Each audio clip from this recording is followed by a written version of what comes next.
اور دوسری بات، وہ جو وزیر اعظم بن گیا ہے اس کو پھر ایک دفعہ کہتا ہوں کہ یہ ذلت ایسے نہیں ہو رہی، یہ ذلت اس وجہ سے ہو رہی ہے کہ تم کہہ کے گئے ہو کہ میں اس ملعون کے ساتھ مل کر کام کروں گا، تو دیکھ لو سین نبی میں تمہاری ذلت ہو رہی ہے۔ وہاں پہ تو چور کو بھی چور نہیں کہا جاتا، وہ تو اعلیٰ حضرت نے فرمایا چور حاکم سے چھپا کرتے ہیں یا اس کے خلاف، تیرے دامن میں چھپے چور انوکھا تیرا۔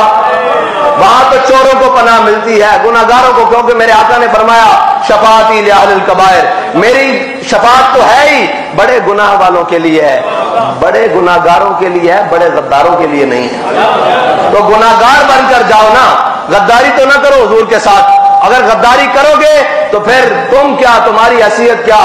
یہاں ابو جہل کو اللہ نے بچوں سے مروا دیا تھا، یہاں تو جناب وہ۔ بسم اللہ الرحمن الرحیم۔ روض رسول صلی اللہ علیہ وآلہ وسلم پر جو افسوسناک واقعہ پیش آیا، اس کے متعلق پہلے تو کوئی بات ملی نہیں یوتھ کو، عمران خان کی یوتھ کو، اور پھر ان کی بھی نگاہیں تھیں کہ علامہ سعد حسین رضوی صاحب اس کے بارے میں کیا موقف رکھتے ہیں، کیا بات کرتے ہیں۔ تو یہ خوشائند بات ہے کہ اب یوتھ بھی علامہ سعد حسین رضوی دامت برکاتہم العالیہ کا انتظار کرتی ہے کہ وہ اس بارے میں کیا کہتے ہیں۔ تو اچھی بات ہے، سنیں سعد رضوی صاحب کو سنیں، لیکن آدھا نہیں پورا سنیں، اور آدھا سننے کی وجہ سے بندے کو پریشانی لائق ہوتی ہیں۔ اب ویڈیو کلپ کے اندر انہوں نے جو بات کی ہے اس کو یوتھ والے اپنے مفاد کے لیے پیش کر رہے ہیں، لیکن ان کو سمجھ نہ آئی، وہ در یار تک تو پہنچے دل یار تک نہ پہنچے۔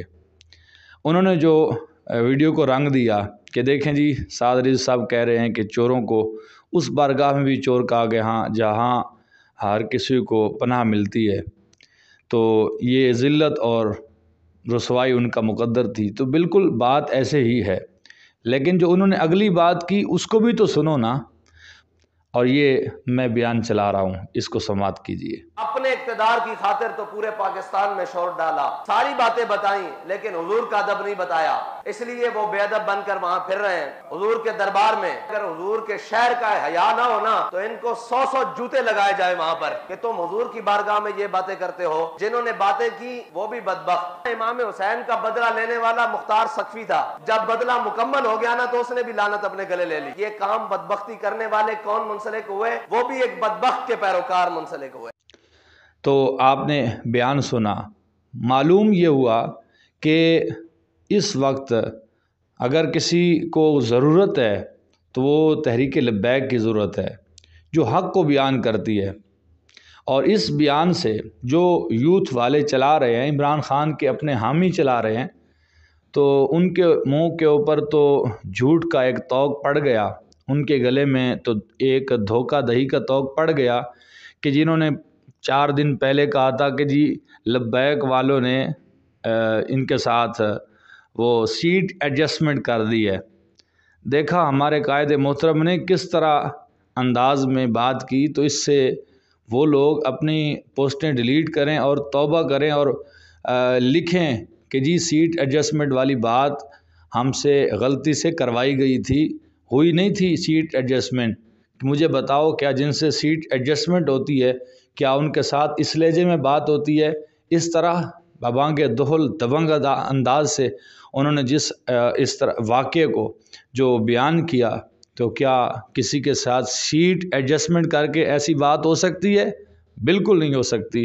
تو یہ لبیک والے ہی ہیں جو حق کو حق کہتے ہیں اور باطل کو باطل کہتے ہیں، اور یہاں پر ہمارے قائد محترم کی عظمت کو سلام کہ جس نے اس واقعے کا بہت ہی خوبصورت جو ہے رزلٹ اور نتیجہ نکال کے قوم کے سامنے رکھا کہ دیکھو جس نے فرانس کے ساتھ مل کر چلنے کی بات کی اس کو روضہ رسول سے دھتکارا گیا، اور دوسری طرف جنہوں نے وہ کام کیا، دیکھو مختار سقفی کی بات ہمارے قائد محترم نے کی کہ مختار سقفی نے قاتلان امام علی مقام امام حسین سے بدلہ لیا، لیکن بعد میں خود داعیے نبوت ہو گیا اور مرتد ہو کے مرا۔ تو وہ بدبخت ہو کے ہی مرا۔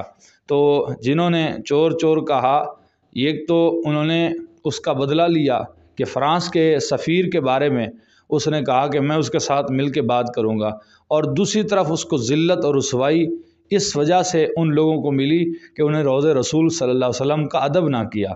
تو اس لیے یہ بہت ہی زبردست بات ہے جو آج تک میں سمجھتا ہوں اس نظریے پر آج تک کسی نے نہیں کہی۔ ہاں، عمران خان دنیا داری کے بارے میں باتیں کرتا ہے، اور ہمارے قائد محترم جب بھی بات کرتے ہیں تو رسول اللہ کی عزت اور رسول اللہ کی ناموس کے لیے بات کرتے ہیں۔ تو یہیں سے سمجھ جانا چاہیے یوتھ کو کہ آئے لبیک والوں کے ساتھ کھڑی ہو جائے، اور انشاءاللہ دیکھیے گا آپ کو کبھی رسوائی نہیں ہوگی۔ دیکھو رسوائی ہوئی کہ پہلے سیٹ ایڈجسٹمنٹ کا الزام لگایا، اور پھر اب یہاں پر کہ دیکھو جی سعد رضوی صاحب کا موقف آ گیا، تو اب تو لبیک والے خاموش ہو جائیں، اب تو ادب رسول کی بات نہ کریں۔ لیکن دوسری بات سنو تو پھر پتہ چلتا ہے کہ حق پر کون ہے اور باطل پہ کون ہے، جھوٹے پروپیگنڈوں کا شکار کون ہو رہا ہے اور حقیقت کی طرف کون لے کے جا رہا ہے۔ والسلام۔